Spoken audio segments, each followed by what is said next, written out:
मरने से पहले एक व्यक्ति ने अपने बेटे को चांदी के सिक्कों से भरा एक थैला दिया और बोला, बेटा जब भी ये सिक्के खत्म होने लगे बस ये 4 शब्दों की विशेष प्रार्थना दोहरा देना, थैला फिर से भर जाएगा।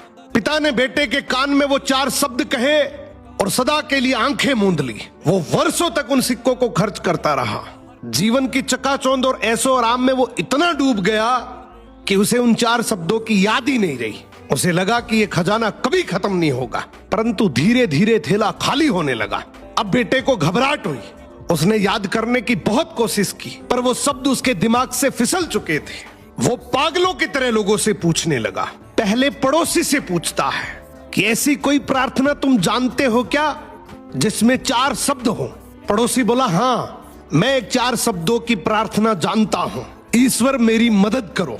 उसने वो शब्द कई बार दोहराए, लेकिन चांदी के सिक्के नहीं बढ़े तो वो बहुत दुखी हुआ। फिर एक धर्मगुरु से मिला। उसने बताया कि ईश्वर तुम महान हो, मगर इसके दोहराने से भी थैला नहीं भरा। फिर वो एक नेता से मिला। उसने मजाक में कहा, जरूर ये होगा, ईश्वर को वोट दो, परंतु कुछ नहीं बदला। वो निराश होकर अपने घर की दहलीज पर बैठ गया। तभी एक भूखा भिखारी उसके द्वार पर आया। लड़के के पास खुद के लिए भी बहुत कम बचा था, फिर भी उसने अपना बचा हुआ भोजन उस भिखारी को दे दिया। भोजन करने के बाद भिखारी की आंखों में चमक आई। उसने तृप्त होकर बर्तन लौटाया और हाथ जोड़कर कहा, हे ईश्वर तुम्हारा धन्यवाद। लड़का चौंक उठा।